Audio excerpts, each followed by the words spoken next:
Hello everyone, आज हम देखने वाले हैं, आज हम पढ़ने वाले हैं दांत। जी हाँ, किसके बारे में? दांतों के बारे में। दांत क्या है? दांत का होना उतना ही इम्पोर्टेंट है क्या? दांत बहुत जरूरी है क्या हमारे फेस के लिए? बिल्कुल जरूरी है। अगर दांत होंगे तो हमारा फेस भी अच्छा लगेगा। मुख की शोभा दांतों के कारण होती है। क्वेश्चन आता है कि मुंह की शोभा किस अंग के कारण है? तो मुंह की शोभा हमारे दांतों के कारण है। वरना अगर हमारे दांत नहीं होंगे तो हमारा मुंह कैसा दिखाई पड़ेगा? पोपला टाइप का, है ना।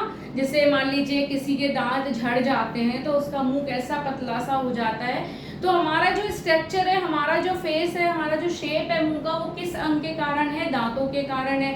अगर दांत नहीं होंगे तो हमारी स्किन ये झूल जाएगी, नीचे नीचे की तरफ आ जाएगी। टीथ होते हैं तो हमारी स्किन थोड़ा कसाव रहता है, बिल्कुल स्ट्रेट रहती है। तो देखिए, दांत, मानव दांत बहुत इंपॉर्टेंट हिस्सा है हमारी ह्यूमन बॉडी के लिए। अगर दांत का सबसे ज्यादा इफेक्ट पड़ता है तो वो पड़ता है डाइजेशन में। अब आप बोलोगे मैम दांतों का डाइजेशन से क्या ताल्लुक है? बिल्कुल ताल्लुक है भाई। दांतों से ही अगर हम खाने को नहीं चबा पाएंगे तो हमारा डाइजेशन खराब हो जाएगा, है ना। तो देखिए, इसका निर्माण देखते हैं। कठोर ऊतक के बने होते हैं। दांत किसके बने होते हैं? कठोर ऊतक के बने होते हैं। इसके अध्ययन करने वाले को क्या कहते हैं? ओडोंटोलॉजी कहते हैं। जो टीथ का अध्ययन करता है, डेंटिस्ट या डेंटल की पढ़ाई करता है, तो डेंटल डॉक्टर को क्या कहते हैं? हम ओडोंटोलॉजी कहते हैं। ठीक है।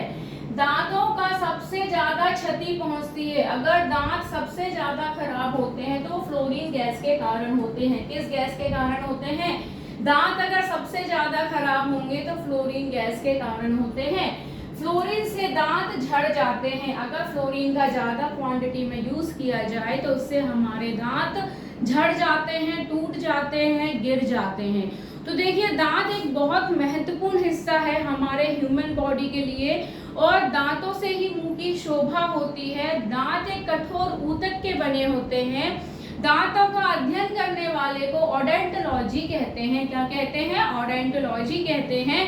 दांत, फ्लोरीन गैस से दांतों को ज्यादा क्षति पहुंचाती है और फ्लोरीन से दांत झड़ जाते हैं। ठीक है। अब देखिए, व्हाट इज टीथ? एक नॉर्मल क्वेश्चन है। When you entering the room, classroom, अगर कोई टॉपिक चल रहा है साइंस का और आपसे टीचर पूछ ले व्हाट इज टीथ, आप क्या जवाब दोगे? आप ऐसे बोलोगे मैम टीथ मतलब दांत। अब वो तो सबको पता है ना, टीथ मतलब दांत होते हैं, लेकिन ये दांत एक्चुअली में होते क्या है? तो teeth play a big role in the digestion. किसमें? डाइजेशन में सबसे ज्यादा इंपॉर्टेंट रोल किसका है? टीथ का है। They cut, crush the food, making them easier to swallow। क्या होता है? जब दांत अगर हमारे होंगे तो हम अच्छे से किसी भी चीज को चबा पाएंगे, काट सकेंगे, उसको मिक्स कर सकेंगे, छोटे छोटे पीसेस को हम टुकड़ों में कर सकेंगे।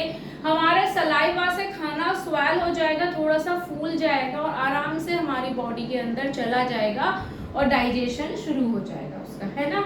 अब मान लीजिए, अब बच्चा जब छोटा होता है उसको रोटी रोल करके देते हैं, घी और शक्कर या नमक लगा के रोल करके पकड़ा दिया, तो दांत वो ऐसे कट करके और उसको चबाने की कोशिश करता है, खाता है फिर वो, है ना।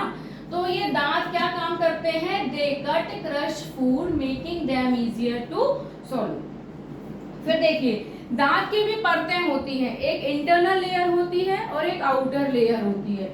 जो आउटर लेयर होती है, जो बाहरी भाग होता है, वो एनामल बोलते हैं। उसको क्या बोलते हैं? एनामल कहते हैं। और जो अंदर वाला पार्ट होता है उसको डेंटाइन कहते हैं। डेंटाइन सबसे ज्यादा हिस्से वाला पार्ट होता है। 80 से 85% कवर कौन करता है? केवल और केवल डेंटाइन कवर करता है। और एनेमल का कम पार्ट होता है, पर ये बाहरी लेयर को हम एनेमल कहते हैं, अंदर वाले लेयर को हम डेंटाइन कहते हैं। अब देखिए, बाहरी भाग एनेमल कैल्शियम एपेटाइट की बनी होती है। किसकी बनी होती है? कैल्शियम एपेटाइट की। ये भी क्वेश्चन एग्जाम में आ जाता है कि एनेमल किसका बना होता है। तो एनेमल जो बना होता है कैल्शियम एपेटाइट का बना होता है। आंतरिक भाग डेंटाइन कैल्शियम फॉस्फेट की बनी होती है। जो डेंटाइन बना होता है वो कैल्शियम फॉस्फेट का होता है। जो एनेमल होता है वो कैल्शियम एपेटाइट का होता है।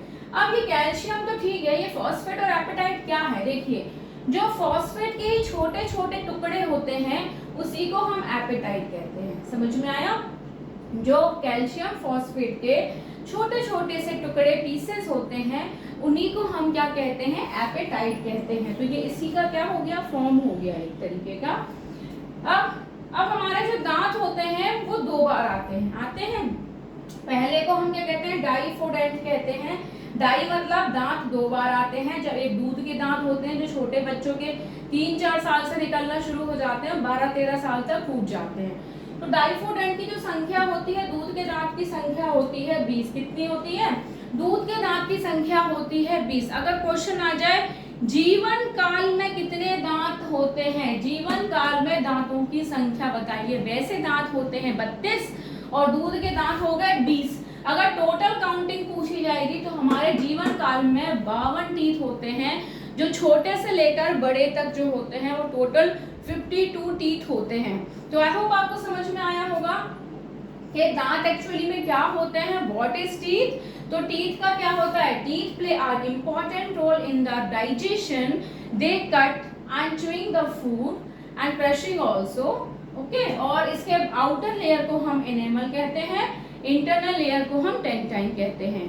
तो इसमें से बहुत सारे क्वेश्चंस अराइज होते हैं जो आपके एग्जाम में आपको मदद कर सकते हैं।